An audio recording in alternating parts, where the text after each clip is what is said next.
Pada waktu itu saya masih 13 tahun, tapi Australia tidak mengakuinya. Justru saya dianggap 19 tahun pada waktu itu. Divonis bersalah dan dijatuhi hukuman 3 tahun penjara. Takutnya dipukul, jauh sama keluarga, terus ditahan lama, itu yang ditakutkan.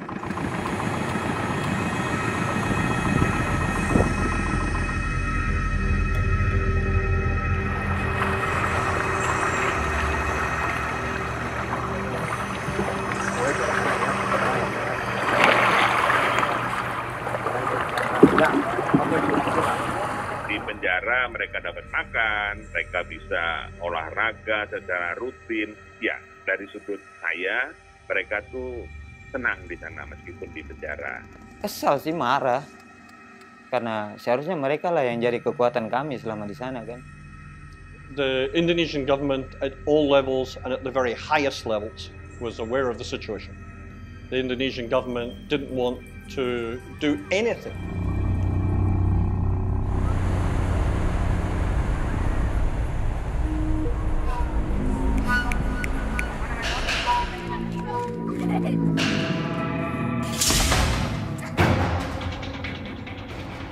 Di mana ya, Surabaya atau di mana gitu.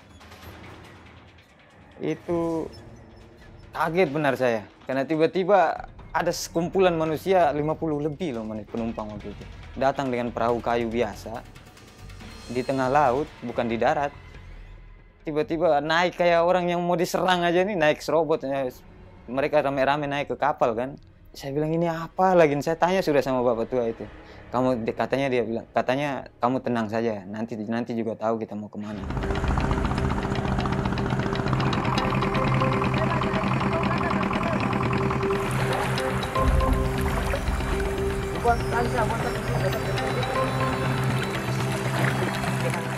Penumpangnya adalah orang dari Afghanistan.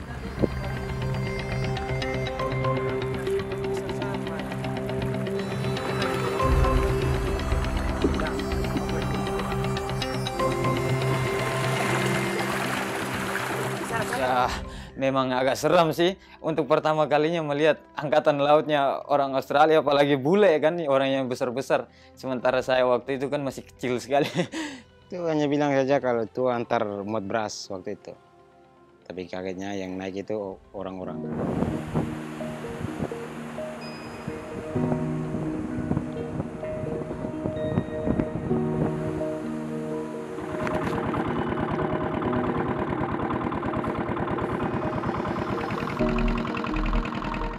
Saya sepenjara sama orang-orang yang melakukan kriminal yang bahkan lebih jahat dari saya.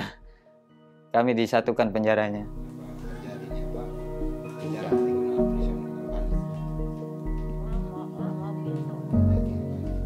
Saya pikir saya punya anak sudah mati. Jadi lama-lama baru dia telepon di tetangga bahwa dia di Australia. Saya menangis terus, susah. Karena dia yang kasih makan saya. Jaga saya. Itu susah.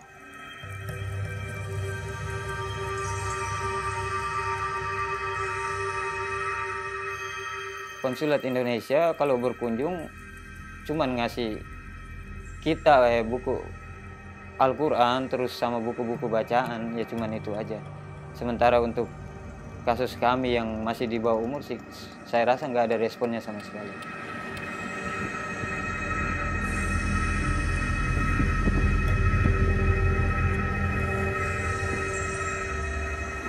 Kita konsulat itu memperhatikan bukan saja untuk masalah kesulitan mereka, tapi kita memperhatikan segala hal yang memungkinkan mereka lebih nyaman berada di tempat yang mereka tidak inginkan.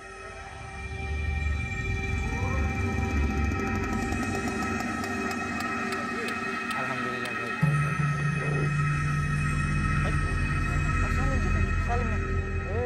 There was this tiny kid, holding on to this barbed wire fence. And this was my introduction to Ali Yasmin. And I remember saying to this kid gently, "Hi, Mas, what's your name?" And he was in tears, he was traumatized.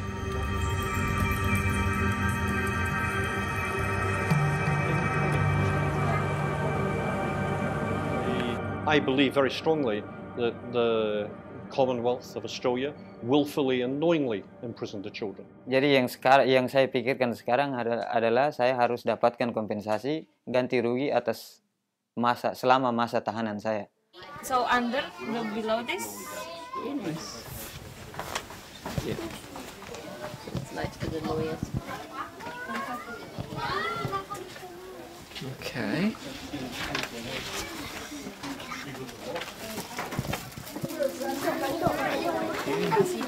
Terima kasih banyak-banyak Bapak. You're welcome.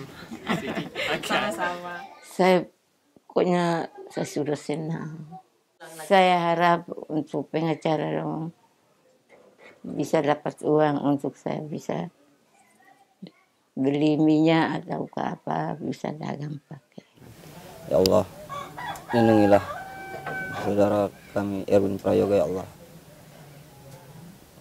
Jadikanlah kebunnya teman-teman surgamu ya Allah. Berilah hurman-hurman surgamu ya Allah. Ya Allah ya Rahman ya Rahim. Ampunilah dosanya ya Allah. Jangan ajab ia ya Allah.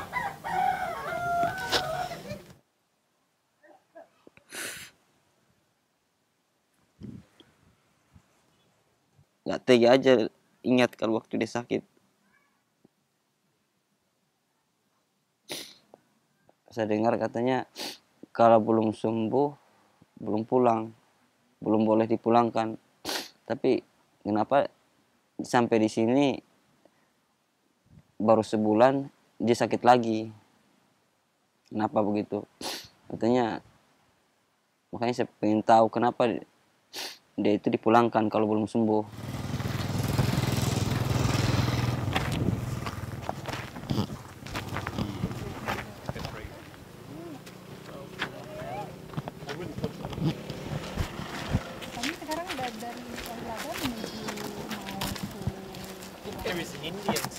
Ya, kalau memang ada dibantu ya alhamdulillah, terima kasih. Kalau udah ngerti kalau ada bantuan ya saya mau buat kuburannya buat bagus lah, pasang semen.